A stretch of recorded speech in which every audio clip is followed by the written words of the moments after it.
to do something entertaining a bit, and this time we'll be talking about a film which will be premiered in Nigeria any moment from now. We'll be hearing from someone who is very much interested in gender-based violence, which is faced by the average Nigerian girl child, and is using film to preach against this and see solutions to this. And I'm talking about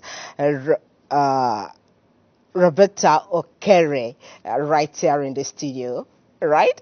No, Steph Nora Okere. Steph Nora. The movie is Roberta. The movie that is Roberta. Okay, That's Steph Nora, thank you Okay. so much, and welcome to the program. Thank you for having me. All right, so Okay. this film that sounds a bit like your name is Steph Nora Roberta. Okay, let's see. How did you arrive at the title to start with, and what is the film all about? Okay, the title is just the situation in the film where the character had to switch names to Roberta. I just decided to, because the story is around the character herself. So I just decided to name the film Roberta. Roberta. And, Okay. Now, Roberta is a film which is on gender-based violence, True. right? True. Okay, so so there are so many films out there in Nigeria dealing with different things, but this is one menace that seems to be ripping deep into Yes, the it is, society, and you have decided to, use film to give out this message. Yeah. Tell us what motivated you. A whole lot. Growing up in Nigeria is enough motivation for me. I grew up in this country, primary, secondary school, university, and over the years I have been able to understudy the lifestyle, let me say Africa, world over anyway. Gender-based violence is not a Nigerian thing. That's not what I'm trying to say. But I'm trying to just bracket it around my own immediate environment. I grew up and I've seen that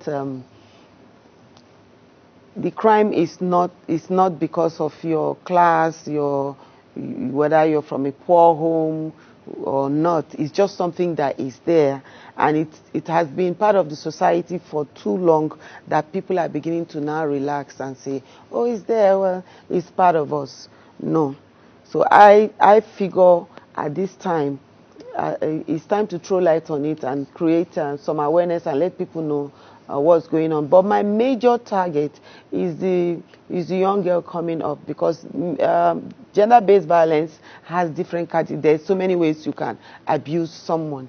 It's not necessarily maybe battery or rape and the rest. There's so many, even psychologically, you can do that.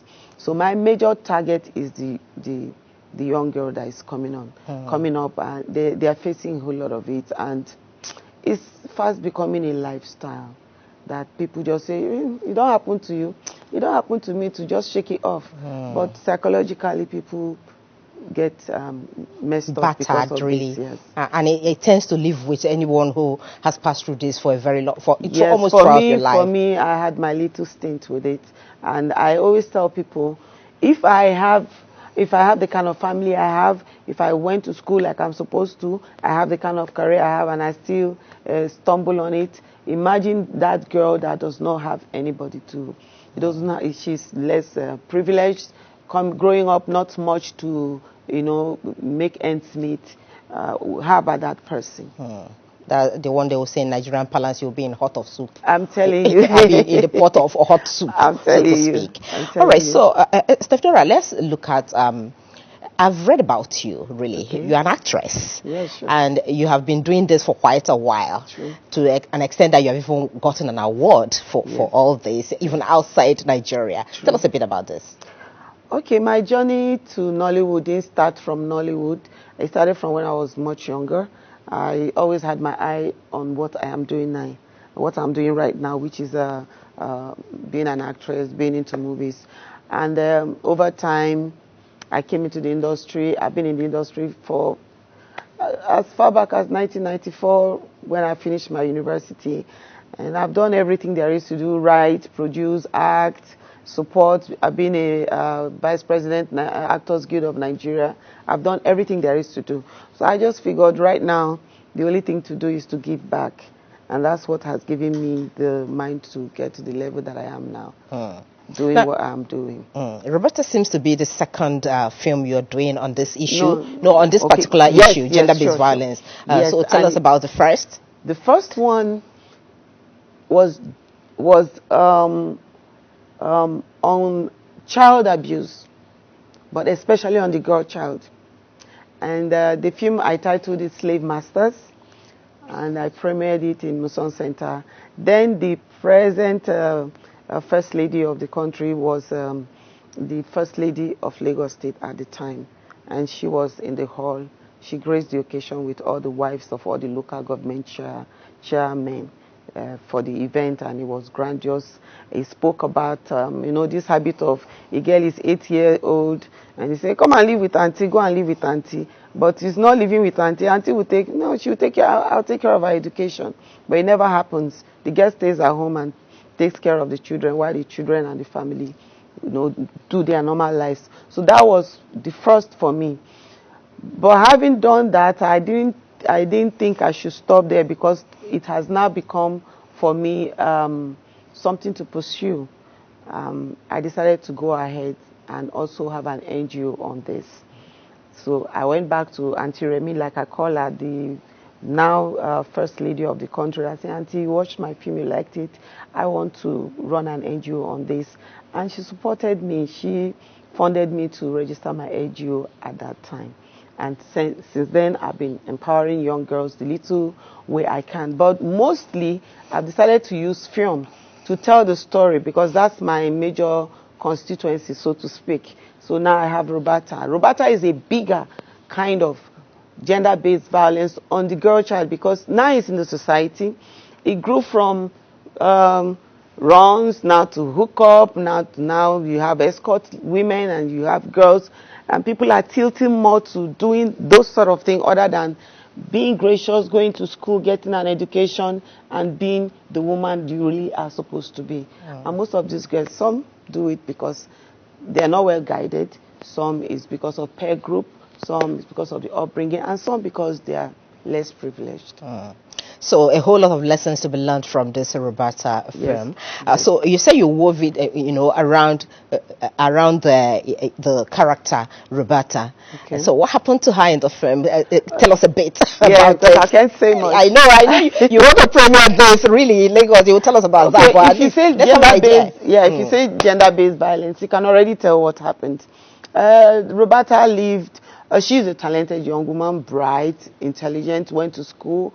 But because of the environment she grew up in, she found herself under abuse. She's killed out of home, lured out by a friend to face another abuse out there. And that's years back. Now she says, all that is gone, I'm not doing that anymore. Years later, she has moved on to a decent home. Then the past comes crawling and knocking on her door. So that's where the main story starts. It's not even what the girl has done. It's what happens right after. Because sometimes you think you're shaking it off. You think it's gone. It just comes back right at you, like I'm still here.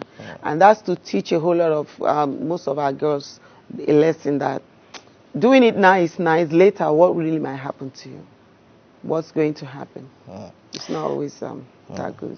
Okay, so you didn't just stop at this film, so you also registered an NGO like you talked about. That's the Big after Sister. The first one, is that the Big Sister Care Foundation? Yes, Big Sister Care Foundation. Yes. Okay. That's my NGO. So you are the big sister caring for the younger ones, really. That's all I'm about right now, because, like I tell someone, I've been there, done that. I've been everywhere. I think the much popularity I have now is enough for me to do anything I want to do. Support the ones coming behind me the best way that I can. Okay, so let's look at this initiative. In 2004, you were honored as Africa Peace Ambassador. Yes. Tell us about this. Okay, I got 2004. I got an invitation through the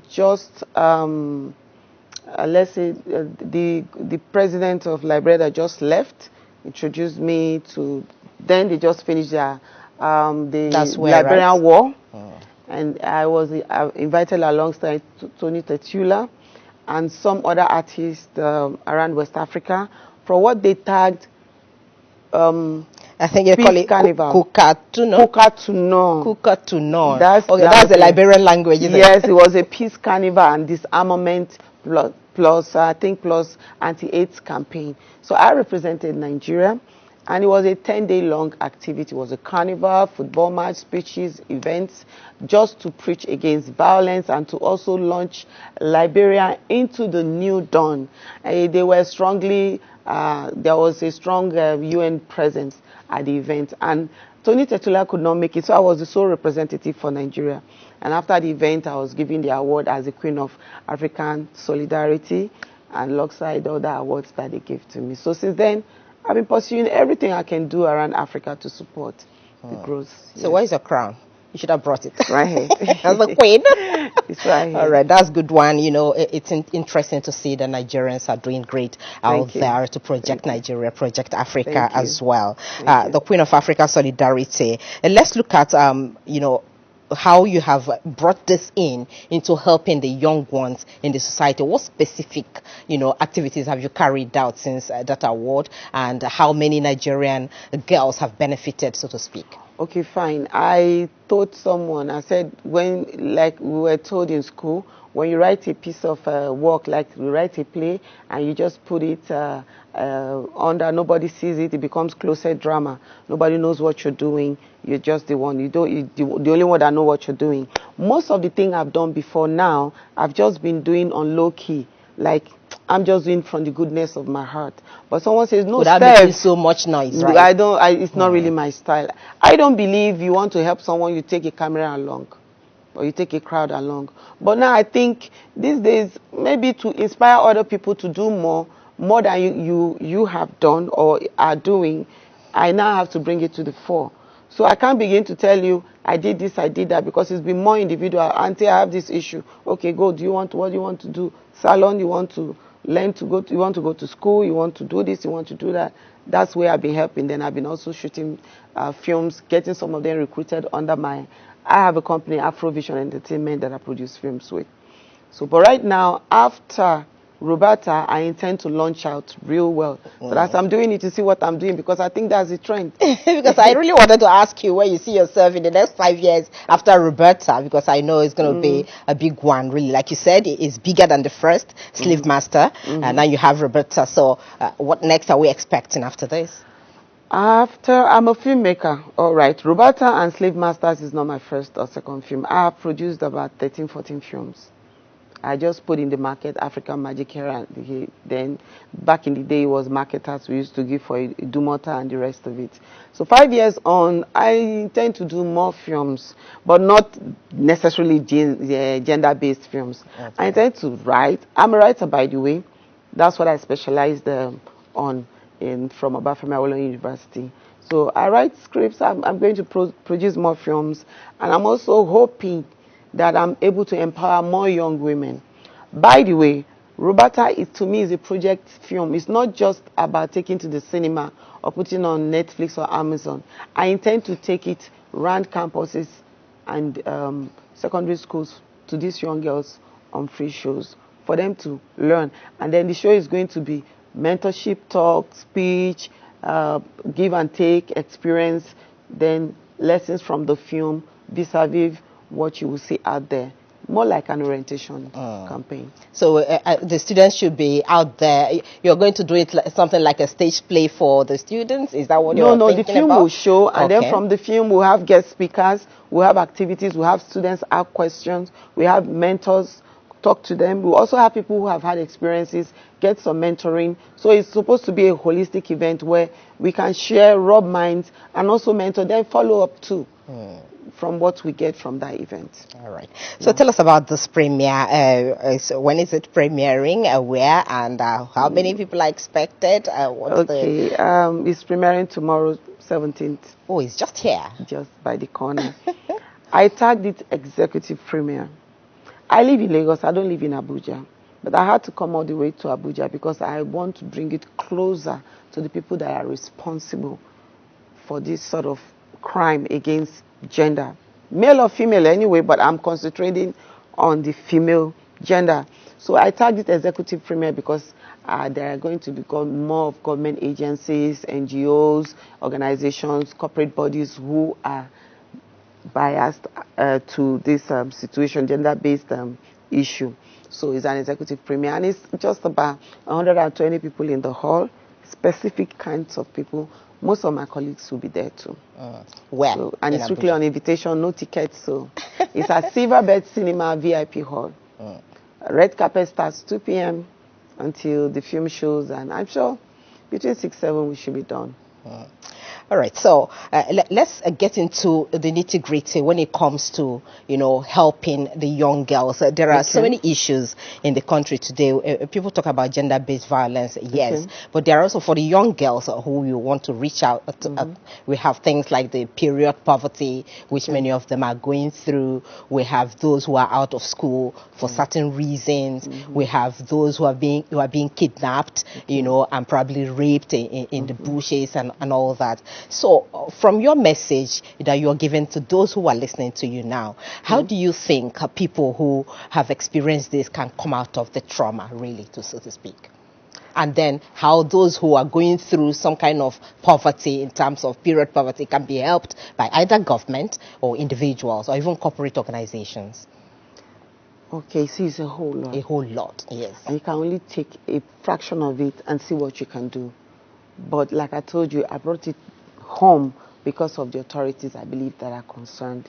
I was at Redeem FM 2 days or 3 days ago, and I said, first of all, if I'm concerning with the mental state of the young girls when it comes to being vulnerable and easily lured into this thing, then we should know where to curb the thing, as in nip it at the bud. And I said, first of all, government should go back to our curriculum, the secondary school especially.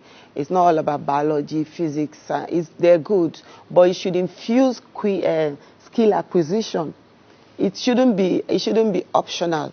I know growing up we had stuff like needlework and home economics. I think that's just to make you as a woman feel like you can do something. I mean skill acquisition, like hair making, hairdressing, so many things. Even makeup artists make a lot of money now. Baking, catering should be compulsory in our schools, such that when these girls are coming out, they already have a skill that even not being employed into the bank or government offices or anywhere, they can just do something for themselves. It cuts the problem by half. That's my own take. That's the aspect I'm looking at. Then the parents too need to put more eye on their girls. Most of these girls come back. You send a girl to school with maybe 3 shirts and a pair of jeans. She comes back with a full wardrobe, and you're not even worried about how it came about. So I'm just going to I'm taking a little fraction of it. But if I'm to answer you whole like that, it's something that needs sitting down, and we need to go to drawing. That's at individual levels. We're going now, but how government of the day, you are fraternizing with the First Lady, for instance. How they can help? Yes. I just told you they should go back to the curriculum and help these girls from school. Let them learn something. But if it's for people that are experiencing gender-based violence, that has experienced it, I think we have NAPTIP, who take care of especially those in human trafficking that has been rescued. I know about Auntie Abike Adabiri. She's also doing something, and I know she's part of the government of the day. I know of a couple of NGO agencies that government has set up. I'm sure they are doing well. All right. But my concern is they need to stop this thing. Nip it in the bud. Yes, nip it in the bud. All right. We must thank you very much for your time.